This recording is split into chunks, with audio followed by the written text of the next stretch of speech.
ప్రియులారా, ఈ రోజున మన ధ్యానాంశముగా బైబిల్ గ్రంథంలో నుండి అపోస్తుల కార్యములు 27వ అధ్యాయాన్ని కనుక ధ్యానించినట్లయితే అక్కడ రాయబడి ఉన్నది, అపోస్తులుడైనటువంటి పౌలు భక్తుడు ఖైదీగా బంధించబడినటువంటి సమయంలో ఆయన దగ్గర అరిస్తార్కు అదేవిధంగా లూకా భక్తులు కూడా ఉన్నప్పుడు కొంతమంది ఖైదీలతో పాటు అపోస్తులుడైనటువంటి పౌలు భక్తుని కూడా ఇటలీ ప్రాంతానికి ఓడలో పంపించినట్లుగా మనకు కనిపిస్తూ ఉంటుంది. చూడండి, యూలి అనబడినటువంటి శతాధిపతి సమక్షంలో ఓడలో వారు ప్రయాణిస్తూ ఉన్నట్లుగా మనకు బైబిల్ గ్రంథంలో కనిపిస్తూ ఉంటుంది. ఆ ఓడలో ఎంతమంది ఉన్నారు అని మనం జాగ్రత్తగా ఆలోచన చేసినట్లయితే 37వ వచనంలో రాయబడి ఉన్నది 276 మంది ఉన్నట్లుగా మనకు కనిపిస్తూ ఉంటుంది. చూడండి ప్రియులారా, ఏ సమయంలో వారు ప్రయాణించారు అని చెప్పేసి కూడా మనం జాగ్రత్తగా ఆలోచన చేసినట్లయితే 9వ వచనంలో రాయబడి ఉన్నది, చాలా కాలమైన తర్వాత ఉపవాస దినము కూడా అప్పటికి గతించినందున అని రాయబడినది. అంటే ఉపవాస దినం కూడా పూర్తయిపోయినదంట. చూడండి, ఉపవాస దినము అని చెప్పబడినటువంటి ఈ మాట మనకు బైబిల్ గ్రంథంలో జాగ్రత్తగా గమనించినట్లయితే లేవియా కాండము 16వ అధ్యాయములో, అదేవిధంగా 23వ అధ్యాయము 16వ వచనం నుండి 23వ వచనం వరకు మనకు కనిపిస్తూ ఉంటుంది. ఇది యూదుల ప్రాయశ్చిత్త దినముగా మనకు కనిపిస్తూ ఉంటుంది. చూడండి ప్రియులారా, ఆ సమయం ఎప్పుడు అని చెప్పేసి మనం జాగ్రత్తగా ఆలోచన చేసినట్లయితే సెప్టెంబర్ చివరి భాగం నుండి అక్టోబర్ ప్రారంభ భాగంలో మనకు కనిపిస్తూ ఉంటుంది. చూడండి ప్రియులారా, ఆ సమయంలో ఓడలో ప్రయాణించడం అనేది అతి కష్టముతో కూడినటువంటి విషయం అని చెప్పేసి అప్పటి నావికులు తెలియజేస్తూ ఉంటారు. అంతేకాకుండా నవంబర్ మధ్య నుంచి ఓడ ప్రయాణం దాదాపుగా అసాధ్యం అని చెప్పేసి అప్పటి నావికులు చెబుతూ ఉంటారు. అంటే ఓడలో ప్రయాణించడం కష్టతరమైనటువంటి సమయంలో అవసరమైతే ప్రాణాలు కూడా పోయే పరిస్థితులు వచ్చేటువంటి అవకాశం ఉన్నటువంటి కాలములో అపోస్తులుడైనటువంటి పౌలు భక్తునితో పాటు చాలామంది ఖైదీలను ఇటలీ ప్రాంతానికి తరలిస్తూ ఉన్నట్లుగా మనకు కనిపిస్తూ ఉన్నది. చూడండి ప్రియులారా, ఇక్కడ మరొక విషయాన్ని కూడా మనం ఆలోచన చేసినట్లయితే ఇటలీ ప్రాంతానికే ఎందుకు పంపిస్తూ ఉన్నారు అంటే, రోమ్ సామ్రాజ్యానికి రాజధానిగా ఉన్నటువంటి రోమ్ నగరం ఇటలీ దేశంలోనే ఉన్నది కాబట్టి అక్కడికి తరలిస్తూ ఉన్నారు. ఆ సమయంలో అది కష్టంతో కూడుకున్నటువంటి ప్రయాణం కాబట్టి దేవుడు అపోస్తులుడైనటువంటి పౌలు భక్తునికి తెలియపరిచినట్లుగా ముందుగానే శతాధిపతిని కూడా హెచ్చరించినట్లుగా మనకు కనిపిస్తూ ఉంటుంది. అయ్యా, మనం ఈ సమయంలో వెళ్ళడం అది సాధ్యమయ్యే పని కాదు, అవసరమైతే మన ప్రాణాలు పోయే పరిస్థితులు రావడానికి అవకాశం ఉంటుంది, మనం కొంతకాలం ఇక్కడనే ఉందాము అని చెప్పినప్పుడు అపోస్తులుడైనటువంటి పౌలు భక్తుని మాట వినకుండా ఓడ నావికుల మాట విన్నట్లుగా ఆ శతాధిపతి జీవితం మనకు అక్కడ కనిపిస్తూ ఉంటుంది. ఆ విధంగా వారు ప్రయాణిస్తూ ఉన్నప్పుడు చాలా పెద్ద గాలులు వీస్తూ తుఫాను ఎదురయ్యేసరికి వారు ప్రమాదంలో చిక్కుకున్నామని గ్రహించి మనందరం చనిపోతాము అనుకునే పరిస్థితుల్లోనికి వెళ్ళినట్టుగా మనకు కనిపిస్తూ ఉంటుంది. వాళ్ళు చేసినటువంటి కొన్ని పనులు కూడా మనకు బైబిల్ గ్రంథంలో కనిపిస్తూ ఉంటుంది. 18వ వచనంలో మనం జాగ్రత్తగా గమనించినట్లయితే వారు తెచ్చుకున్నటువంటి సరుకులన్నీ పారవేసినారంట. 19వ వచనంలో మనం జాగ్రత్తగా గమనించినట్లయితే ఓడ సామాగ్రిని కూడా సముద్రంలో పడేసినారంట. అంతేకాకుండా ఇక మనం మరణిస్తాము అని చెప్పేసి ప్రాణ భయముతో వారు దాదాపుగా 14 రోజులు ఏమీ తినకుండా ఉన్నారంట. చూడండి ప్రియులారా, ఆ తర్వాత అపోస్తులుడైనటువంటి పౌలు భక్తుడు వారిని ధైర్యపరిచిన తర్వాత వారు రొట్టెను తిన్న తర్వాత వారు చేసినటువంటి మరొక పని ఏమిటి అంటే 38వ వచనంలో రాయబడి ఉన్నది, వారు తీసుకొని వచ్చినటువంటి గోధుమలను కూడా సముద్రంలో ఆరవేసినారంట, ఓడను తేలిక చేద్దామని చెప్పేసి. చూడండి ప్రియులారా, అపోస్తులుడైనటువంటి పౌలు భక్తుడు ఈ విషయాన్ని ముందుగానే హెచ్చరించినాడు. ఈ సమయంలో మనం వెళ్తే అది మన ప్రాణాలకు నష్టమే, ఓడకు నష్టమే, ఓడలో ఉన్నటువంటి వారందరి ప్రాణాలకు ప్రమాదాన్ని తీసుకొని వస్తుంది అని చెప్పినప్పుడు ఓడ నడిపించే నాయకుడు కానీ లేదా ఆ ఖైదీలను తరలిస్తున్నటువంటి యూలి అనబడినటువంటి శతాధిపతి కానీ అపోస్తులుడైనటువంటి పౌలు భక్తుని మాట వినకుండా ఆ ప్రమాదకరమైనటువంటి కాలములో ఓడలో ప్రయాణిస్తూ ఇటలీ ప్రాంతానికి వెళ్ళాలి అని ప్రయత్నం చేస్తూ ఉన్నప్పుడు ఈ ప్రమాదాలన్నీ ఏర్పడినట్లుగా మనకు కనిపిస్తూ ఉంటుంది. అయితే ఈ రోజున ఈ సందర్భములో నుండి అపోస్తలుడైనటువంటి పౌలు భక్తుడు, అతనితో పాటు ఆ ఓడలో ఉన్నటువంటి వారందరూ తుఫానులో ఇరుక్కున్నప్పుడు దేవుడు చెప్పినటువంటి మాటను మన ధ్యానాంశముగా ఆలోచన చేసినట్లయితే అక్కడ రాయబడి ఉన్నది 23వ వచనంలో మనం జాగ్రత్తగా గమనించినట్లయితే, నేను ఎవని వాడనో ఎవనిని సేవించుచున్నానో ఆ దేవుని దూత గడిచిన రాత్రి నా యొద్ద నిలిచి, పౌలా భయపడకుము, నీవు కైసరు ఎదుట నిలవవలసి ఉన్నది. ఇదిగో నీతో కూడా ఓడలో ప్రయాణమైపోవుచున్న వారందరినీ దేవుడు నీకు అనుగ్రహించి ఉన్నాడని నాతో చెప్పెను అని రాయబడి ఉన్నది.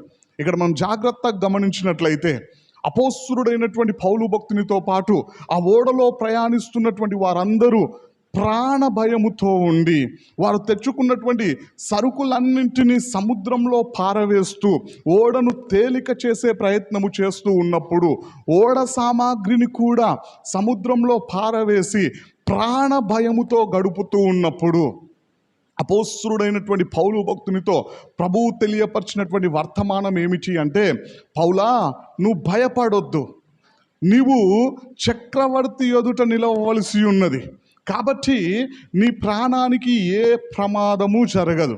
నీకే కాదు, నీతో పాటు ఓడలో ఉన్న ప్రతి ఒక్కరికి ఏ ప్రమాదము జరగదు, వారిని నీ హస్తంలో పెడుతూ ఉన్నాను అని చెప్పినట్లుగా మనకు బైబిల్ గ్రంథంలో కనిపిస్తూ ఉన్నది. చూడండి ప్రియులారా, మనం జాగ్రత్తగా గమనించినట్లయితే ఈ యొక్క వచనాలలో అపోస్తలుడైనటువంటి పౌలు భక్తుడు ఒక ప్రమాదములో, ఒక తుఫానులో పడిపోయినట్లుగా మనకు కనిపిస్తూ ఉన్నది. యూలి అనబడినటువంటి శతాధిపతి అపోస్తలుడైనటువంటి పౌలు భక్తుని మాట వినకుండా ఓడలో ప్రయాణిస్తున్నటువంటి సందర్భంలో, అయితే మనం జాగ్రత్తగా గమనించినట్లయితే ఆ సముద్రము ఈ లోకానికి సాదృశ్యంగా ఉన్నది, ఆ ఓడ సంఘానికి సాదృశ్యంగా ఉన్నది. అపోస్తలుడైనటువంటి పౌలు భక్తుడు సంఘ కాపరికి సాదృశ్యంగా ఉన్నట్లుగా మనకు కనిపిస్తూ ఉన్నది. మనం జాగ్రత్తగా గమనించినట్లయితే సముద్రము మనది కాదు, అంటే ఈ లోకము మనది కాదు, ఓడ మనది కాదు, ఓడ సంఘానికి సాదృశ్యంగా ఉన్నది. సంఘము ఎవరిది అంటే దేవునిది. కానీ చాలామంది చెప్పేటువంటి విషయం ఏంటిది అంటే, ఈ సంఘము నాది, నాకు నచ్చినట్లుగా లేదా నాకు తోచినట్లుగా నడిపిస్తాను అని చెప్పేసి, ఈ సంఘం నాది ఆ సంఘం నీది అని చెప్పేసి కొంతమంది మాట్లాడుతూ ఉంటారు. అయితే సంఘము మనది కాదు, సంఘము దేవునిది. ఈ లోకము మనది కాదు, అంటే సముద్రము కూడా మనది కాదు. ఈ లోకం అనే సముద్రములో మనము ఓడలో ప్రయాణిస్తూ ఉన్నట్లయితే ప్రభువు మాట్లాడుతూ ఉన్నాడు. అపోస్తలుడైనటువంటి పౌలు భక్తుని చేతిలో అందులో ఉన్నటువంటి వారందరి ప్రాణాలను పెట్టినట్లుగా, అంటే వారందరినీ రక్షించడానికి, వారందరినీ కాపాడడానికి అపోస్తలుడైనటువంటి పౌలు భక్తుని నియమించినట్లుగా ఈ రోజున ప్రభు మనందరినీ కాపాడుతూ ఉన్నాడు. సంఘంలో పెట్టి సురక్షితముగా మనల్ని కాపాడుకుంటూ, మనల్ని పోషిస్తూ, మన అవసరాలను తీరుస్తూ దేవుడు మన పక్షమున ఉన్నాడు. అయితే ఈ రోజున మన జీవితాలను కూడా మనం జాగ్రత్తగా గమనించినట్లయితే సంఘములో ఉంటూ ఉన్నప్పటికీ అపోస్తలుడైనటువంటి పౌలు భక్తుడు ఎదుర్కొన్నట్లుగా మనలో కూడా చాలామంది తుఫానులు అనబడేటువంటి సమస్యలు, శోధనలు, ఇబ్బందులను ఎదుర్కొంటూ ఉన్నారు. అయితే ఈ రోజున మనం ధ్యానించబోతున్నటువంటి అంశం అదే. మనకు తుఫానులు ఎందుకు వస్తూ ఉన్నాయి అంటే, మనం ఎదుర్కొంటున్నటువంటి సమస్యలు కావచ్చు, మనం ఎదుర్కొంటున్నటువంటి శోధనలు కావచ్చు, మనం ఎదుర్కొంటున్నటువంటి ఇబ్బందులు కావచ్చు, అవన్నీ మనకెందుకు వస్తూ ఉన్నాయి?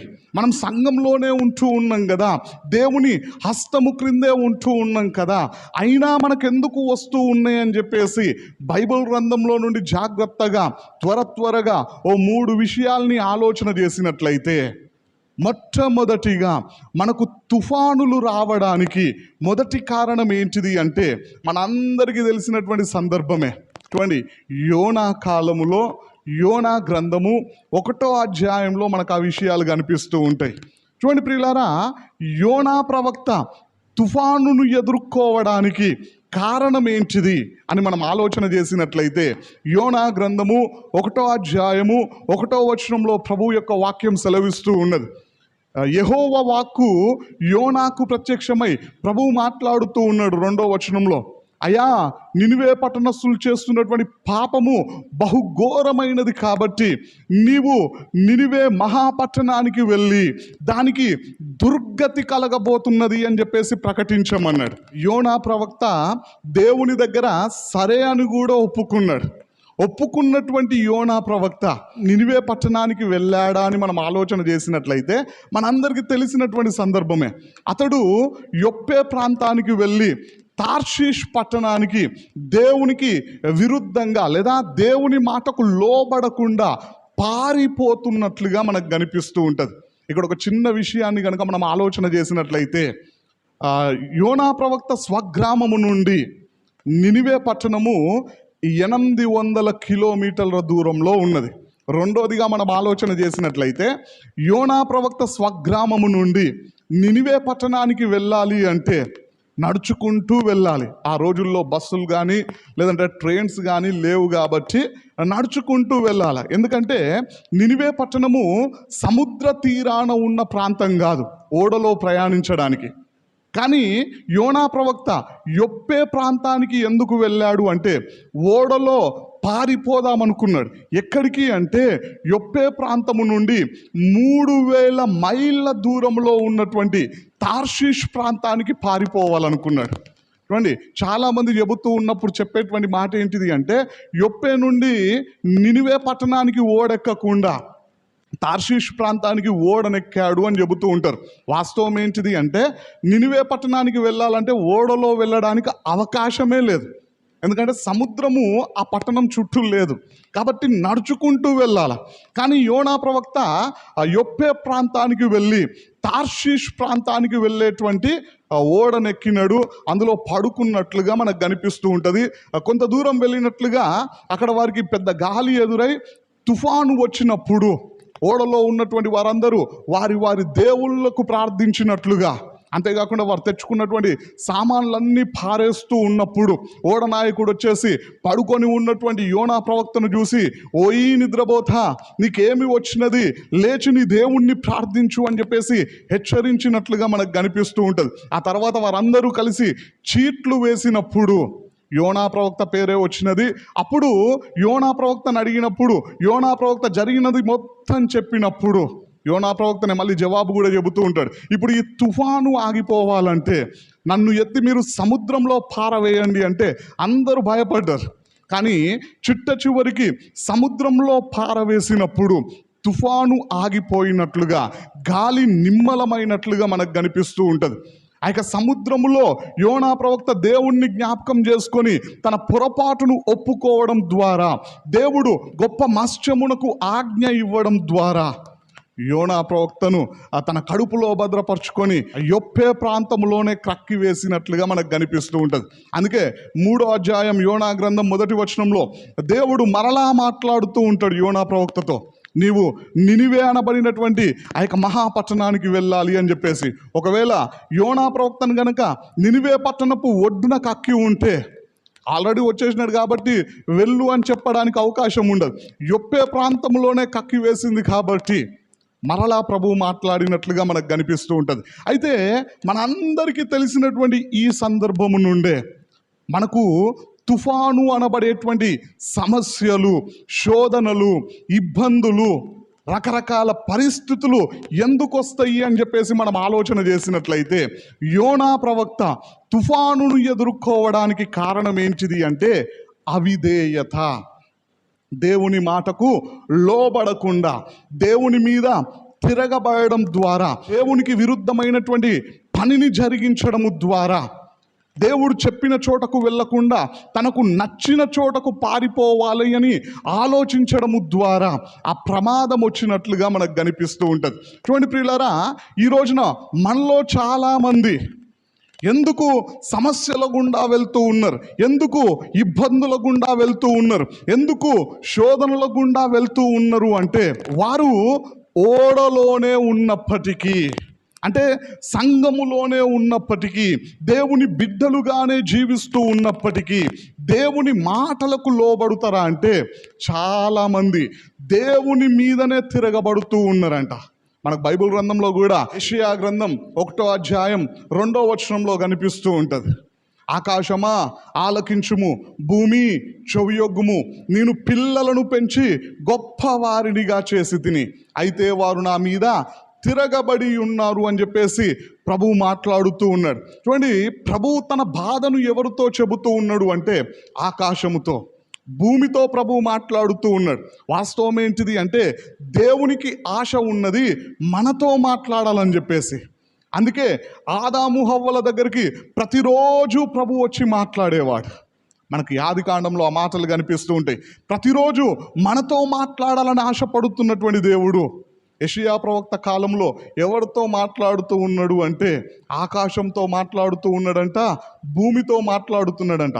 మనుషులతో ఎందుకు ప్రభువు మాట్లాడడం లేదు అంటే అక్కడ రాయబడి ఉంటుంది, నేను పిల్లలను పెంచి గొప్ప వారినిగా చేసి తిని, అయితే వారు నా మీద తిరగబడుతూ ఉన్నారు. చాలామంది దేవుని మాటలు వింటూ ఉన్నారు, కానీ విన్నటువంటి మాటలకు లోబడుతూ ఉన్నారా అంటే లోబడకుండా దానికి వ్యతిరేకమైనటువంటి పనులు చేస్తూ ఉన్నారు. యోనా ప్రవక్త లాగానే. చూడండి ప్రియులారా, యోనా ప్రవక్త దేవుని మాటకు లోబడకుండా ఉండడానికి కారణం ఉన్నది. ఆ రోజులలో ప్రపంచాన్ని పరిపాలన చేస్తున్నటువంటి అష్షూరు సామ్రాజ్యపు రాజధానే నినివే పట్టణం. ఒకవేళ నినివే పట్టణానికి యోనా ప్రవక్త వెళ్ళి సువార్తను ప్రకటిస్తే, వారు తమ మనస్సును మార్చుకుంటే, దేవుని వైపు తిరిగితే, దేవుని యొక్క కృప కొరకు వారు కనిపెడితే, దేవుడు చేసేటువంటి పని ఏంటిది అంటే వారిని కనికరించి వారి ఎడల కృప చూపించి వారిని నాశనం చెయ్యకుండా ఉంటే వారు యుద్ధానికి వచ్చేది మా దేశం మీదికే, వారు బానిసలను చేసేది మమ్మల్నే అని చెప్పేసి తన ప్రజల మీద ఉన్నటువంటి ప్రేమతో మనం జాగ్రత్తగా యోనా గ్రంథం 4వ అధ్యాయంలో మనం గమనించినట్లయితే అవే పరిస్థితులు కనిపిస్తూ ఉంటాయి. 3వ అధ్యాయంలో యోనా ప్రవక్త ఆ యొక్క వాక్కును తెలియపరిచినప్పుడు నినివే పట్టణస్థులందరూ తమ బుద్ధిని మార్చుకొని, తమ మనస్సును మార్చుకొని, వారు చేస్తున్నటువంటి దుర్మార్గమైన పనులన్నింటినీ విడిచిపెట్టి దేవుని వైపు తిరిగి మనస్ఫూర్తిగా దేవుణ్ణి బ్రతిమిలాడుకోవడం ద్వారా ఉపవాసం ఉండి దేవుడు వారికి చేస్తానన్న కీడును చేయకుండా మానివేసినప్పుడు యోనా ప్రవక్త చెబుతూ ఉంటాడు, ఇందుకే కదా నేను రావద్దనుకున్నది, నీవు జాలిగల దేవుడవు, నీవు కరుణగల్ల దేవుడవు, వారి యొక్క మొరను విని వారిని నాశనం చేయకుండా ఉంటావు. వారు వచ్చి ఫుట్బాల్ ఆడేది మమ్మల్నే, అందుకే నేను రావద్దనుకున్నా, నేను బ్రతకడం కంటే చచ్చిపోవడమే మేలు అని చెప్పేసి ప్రభువుతో మాట్లాడినట్లుగా మనకు కనిపిస్తూ ఉంటుంది. చూడండి ప్రియులారా, యోనా ప్రవక్త లోబడకుండా ఉండడానికి కారణం ఉన్నప్పటికీ అవిధేయత వలన తుఫానును ఎదుర్కోవాల్సినటువంటి పరిస్థితి యోనా ప్రవక్త జీవితంలో మనకు కనిపిస్తూ ఉన్నది. ఈ రోజున మనం కూడా ఎందుకు లోబడడం లేదు ఈ మాటకి అంటే రకరకాల కారణాలు చెప్పేస్తూ ఉంటాం, రకరకాల సాకులు చెబుతూ ఉంటారు. చూడండి, ఈ రోజున నీ జీవితంలో ఎన్ని కారణాలు ఉన్నప్పటికీ, ఎన్ని సాకులు నువ్వు చెప్పడానికి సిద్ధంగా ఉన్నప్పటికీ వాక్యం ద్వారా ప్రభు మాట్లాడుతూ ఉన్నాడు, నీవు దేవునికి లోబడకుండా ఉంటే నీ జీవితంలో ఖచ్చితంగా తుఫాన్లను ఎదుర్కొంటావు. నీ జీవితంలో ఖచ్చితంగా సమస్యలు, శోధనలు అనేటివి రావడానికి అవకాశం ఉన్నది. మరి రోజున మన పరిస్థితి ఏ విధంగా ఉన్నది ఒకసారి మన జీవితాల్ని మనం పరీక్షించుకుందాం. చూడండి ప్రియులారా, రెండోదిగా మనం ఆలోచన చేసినట్లయితే మన జీవితంలో తుఫానులు ఎందుకు వస్తాయి అంటే మార్కు సువార్తలో మరొక సందర్భం మనకు కనిపిస్తూ ఉంటుంది. చూడండి, ఆ మాటల్ని మనం జాగ్రత్తగా ధ్యానించినట్లయితే మార్కు సువార్త 4వ అధ్యాయము 35వ వచనం నుండి మనం ధ్యానించినట్లయితే, ఆ దినమే సాయంకాలమైనప్పుడు ఆయన అద్దరికి పోవుదమని వారితో చెప్పగా వారు జనులను పంపివేసి ఆయనను ఉన్న పాటున చిన్న దోణిలో తీసుకొని పోయిరి, ఆయన వెంబడి మరికొన్ని దోణెలు వచ్చెను అని రాయబడినది. మనకి ఇదే సందర్భం మత్తయి సువార్తలో కూడా కనిపిస్తూ ఉంటుంది. 8వ అధ్యాయం 23వ వచనం నుండి 27వ వచనం వరకు మనం ధ్యానించినట్లయితే, ఇక్కడ మార్కు సువార్త 4వ అధ్యాయం 35వ వచనం నుండి 41వ వచనం వరకు కనిపిస్తూ ఉంటుంది. చూడండి, యేసుక్రీస్తు ప్రభువారు అదే రోజున అయ్యా మనము సముద్రానికి అద్దరిన ఉన్నటువంటి ప్రాంతానికి వెళ్దాము అని చెప్పినప్పుడు ఆ శిష్యులంట ఓ చిన్న దోణలో యేసుక్రీస్తు ప్రభువారిని ఎక్కించి అందులో తీసుకొని వెళ్తూ ఉంటే, మరికొన్ని దోణల్లో యేసుక్రీస్తు ప్రభువారిని మరికొంతమంది వెంబడిస్తూ ఉన్నారంట. 37వ వచనంలో మనం జాగ్రత్తగా ధ్యానించినట్లయితే, అప్పుడు పెద్ద తుఫాను రేగి ఆయన ఉన్న దోణి మీద అలలు కొట్టినందున దోణి నిండిపోయెను. ఆయన దోణి అమరమున తలగడ మీద నిద్రించుచుండెను అని రాయబడి ఉన్నది.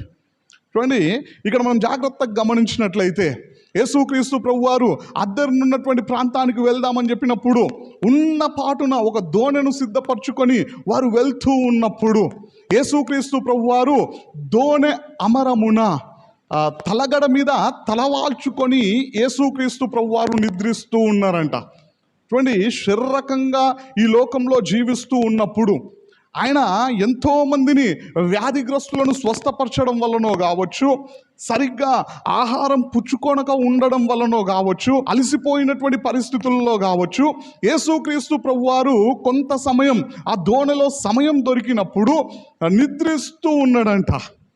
ఆ టైంలో ఆ గాలి వారికి ఎదురై తుఫానులో వారు కూడా ఇరుక్కున్నట్లుగా మనకు కనిపిస్తూ ఉంటుంది.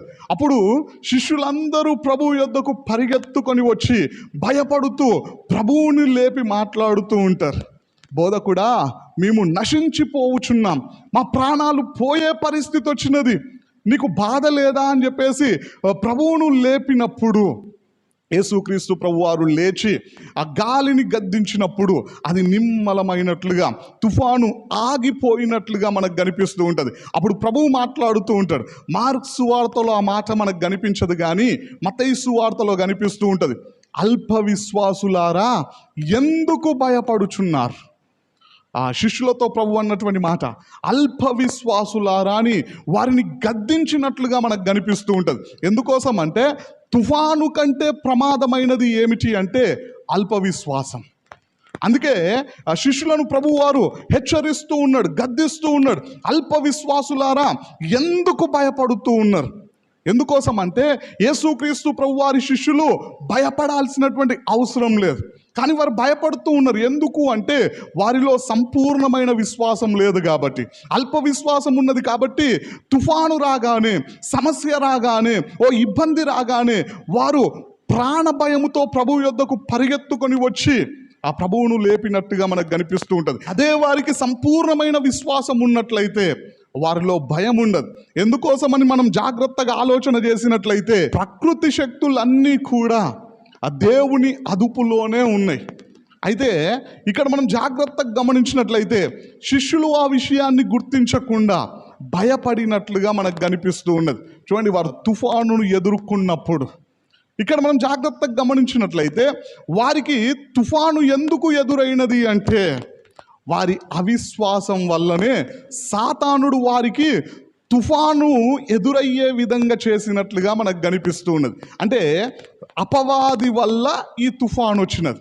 బైబిల్ గ్రంథంలో మనం జాగ్రత్తగా గమనించినట్లయితే సాతానుడు చేసేటువంటి పని ఏమిటి అంటే విశ్వాసులను భయపెట్టే ప్రయత్నం చేస్తూ ఉంటాడు, విశ్వాసులను కలవరపరిచే ప్రయత్నం చేస్తూ ఉంటాడు. మనకు ఆ మాటలు పేతురు రాసినటువంటి మొదటి పత్రిక 5వ అధ్యాయం 8వ వచనంలో కనిపిస్తూ ఉంటాయి. నిబ్బరమైన బుద్ధి గలవారై మెలకువగా ఉండుడి, మీ విరోధి అయిన అపవాది ఎవరిని మృంగుదునా అని గర్జించు సింహము వలె వెదుకుచూ తిరుగుచున్నాడంట. చూడండి, వాడు ఏ విధంగా తిరుగుతూ ఉన్నాడు అంటే గర్జించు సింహము వలె. వాడు సింహమా అంటే కాదు, కానీ సింహములాగా తిరుగుతూ ఉన్నాడంట. ఎవరిని మృంగాల, నాకెవరు దొరుకుతారు అని చెప్పేసి వాడు భయపెడతాడు, అంతే. గర్జిస్తూ ఉంటాడు. వాడి మాటలు విన్నప్పుడు, వాడి చేత ప్రభావితమైనటువంటి పరిస్థితులను చూసినప్పుడు లేదా మనుషులను చూసినప్పుడు మనం కలవరపడడానికి అవకాశం ఉంటుంది, మనము భయపడడానికి అవకాశం ఉంటుంది. ఇక్కడ కూడా అదే జరిగినట్లుగా మనకు కనిపిస్తూ ఉన్నది. వాస్తవం ఏంటిది అంటే ఆ దోణిలో ఎవరున్నారు అంటే సాక్షాత్తు సృష్టికర్త అయిన దేవుడే ఉన్నాడు.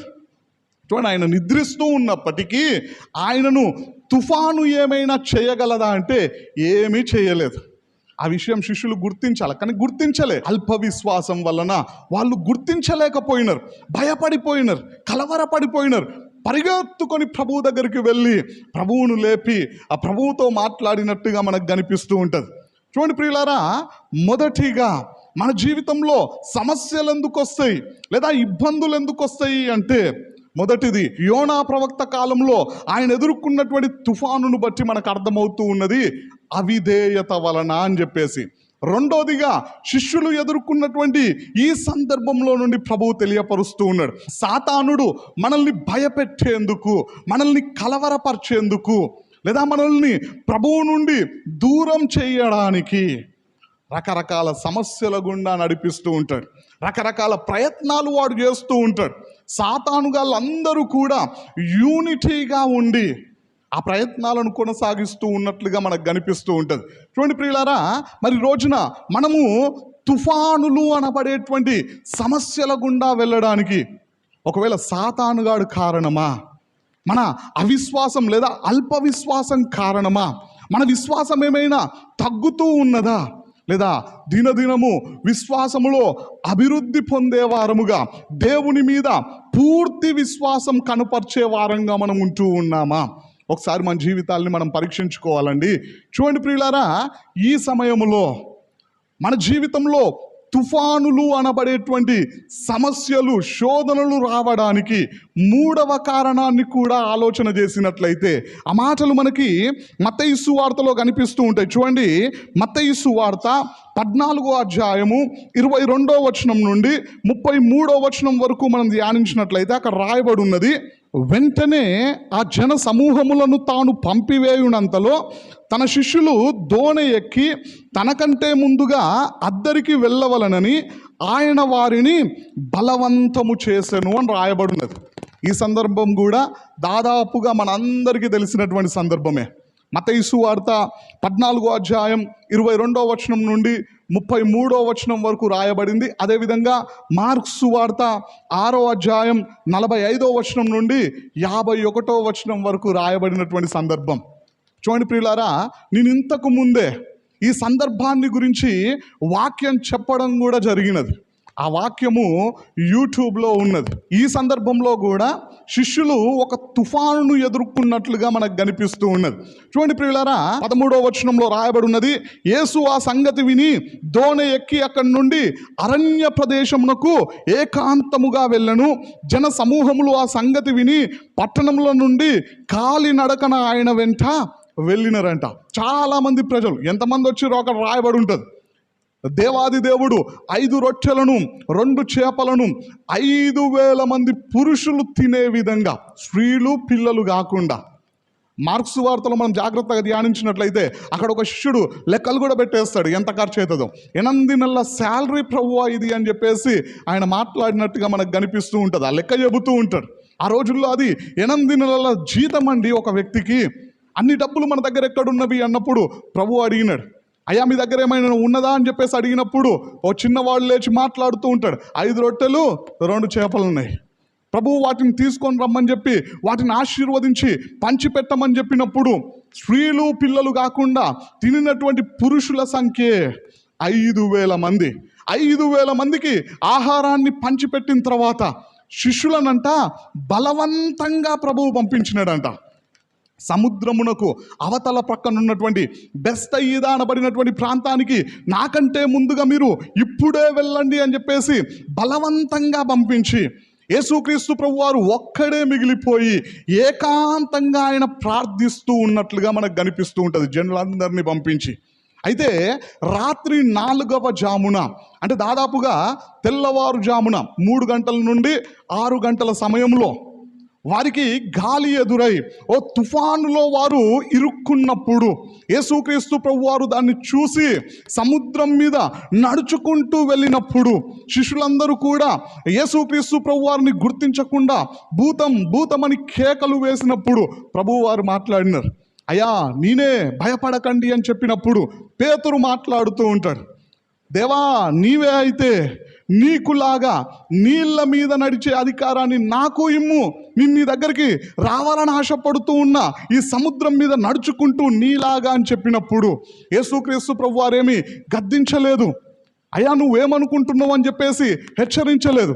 ప్రభువు చెప్పినటువంటి మాట, సరే రమ్మని చెప్పినప్పుడు పేతురు అక్కడ కొంత దూరం వరకు నీళ్ళ మీద నడుస్తూ వెళ్ళినప్పుడు అతడు గాలిని చూసి భయపడి మునిగిపోతూ ఉన్నప్పుడు యేసుక్రీస్తు ప్రభువారు పేతురు చెయ్యి పట్టి పైకి లేపి, అల్ప విశ్వాసి ఎందుకు సందేహపడ్డావు? నీ విశ్వాసాన్ని ఎందుకు కోల్పోయినావు?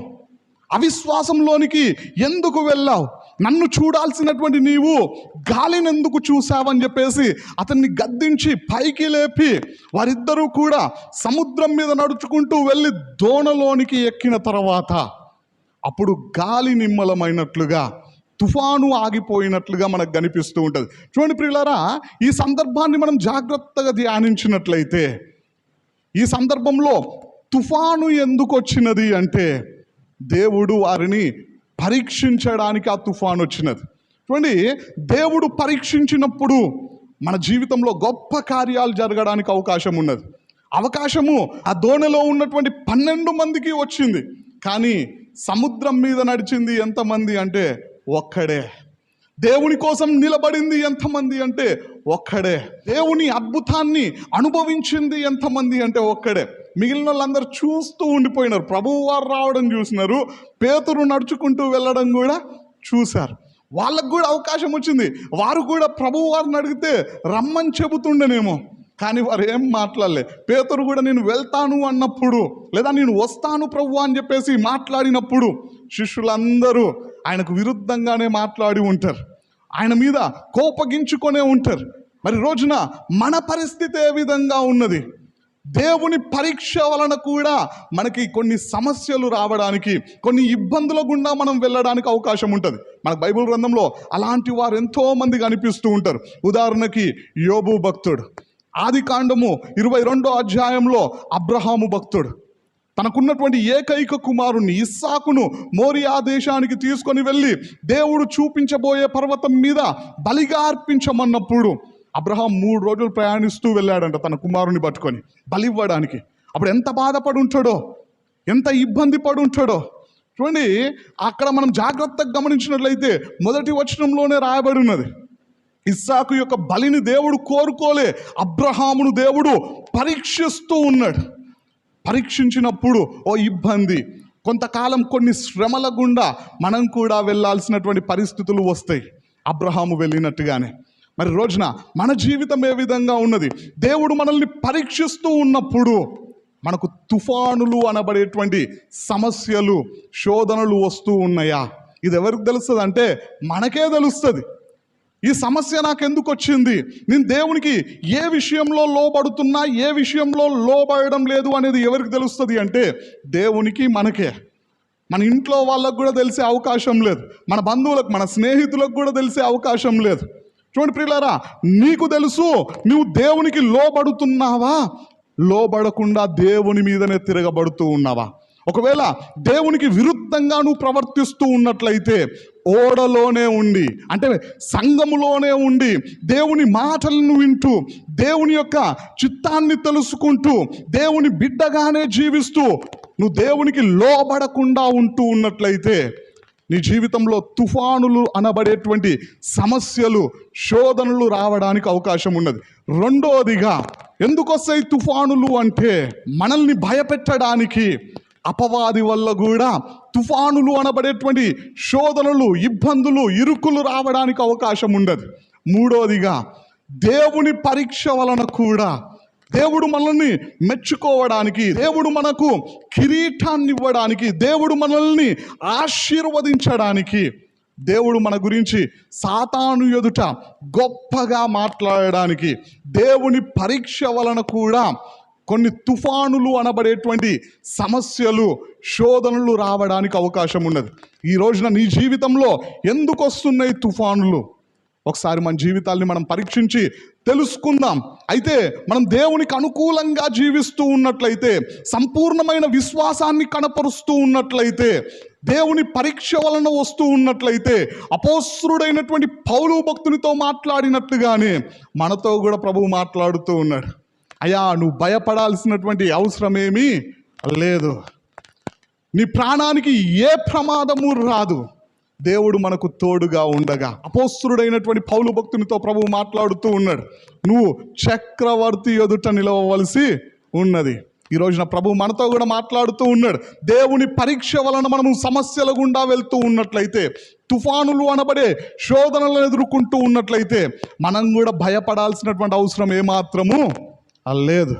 అపోస్తలుడైనటువంటి పౌలు భక్తుడు చక్రవర్తి ఎదుట నిలబడడానికి అతని ప్రాణాలను దేవుడు కాపాడితే, మనము రాజులకు రాజు, ప్రభువులకు ప్రభు అయినటువంటి సృష్టికర్త అయిన దేవుని ఎదుట నిలబడడానికి సిద్ధపడుతూ ఉన్నాం. కాబట్టి మనం భయపడాల్సినటువంటి అవసరం లేదు. మనం దేవుని పరీక్ష వలన సమస్యలను ఎదుర్కొంటూ ఉన్నట్లయితే, ఒకవేళ అవిధేయత వలన ఎదుర్కొంటూ ఉన్నట్లయితే, లేదా అపవాది వలన, మన అవిశ్వాసం వలన ఎదుర్కొంటూ ఉన్నట్లయితే మనం భయపడాలా, మన జీవితాన్ని సరి చేసుకోవాలా, దేవునికి సంపూర్ణంగా లోబడాలా, సంపూర్ణ విశ్వాసాన్ని ప్రభువు మీద కనుపర్చాలా, అపవాదిని ఎదిరించాలా, దేవుని యొక్క సహాయం కొరకు కనిపెట్టాలా. మరి మన జీవితాలని మనం సరి చేసుకుందాం. ఒకవేళ దేవుని పరీక్ష వలన వస్తూ ఉన్నట్లయితే మనం భయపడాల్సినటువంటి అవసరం లేదు, కలవరపడాల్సినటువంటి అవసరం లేదు. దేవుడు మనకు తోడుగా ఉండి నడిపించి మనల్ని మెచ్చుకోవడానికి, మనల్ని తన రాకడకు సిద్ధపరచడానికి అవకాశం ఉన్నది. కాబట్టి ఒకసారి మన జీవితాల్ని మనం పరీక్షించుకుందాం. మనకెందుకు తుఫానులు వస్తూ ఉన్నాయి? జాగ్రత్తగా మన జీవితాన్ని పరీక్షించుకొని మన బ్రతుకును సరి చేసుకుందాం. వాక్యానికి అనుకూలంగా జీవిస్తాం. దేవుని రాకడకు మనందరం సిద్ధపడదాం. ఈ కొద్ది వాక్యాన్ని దేవుడు దీవించునుగాక. ఆమేన్.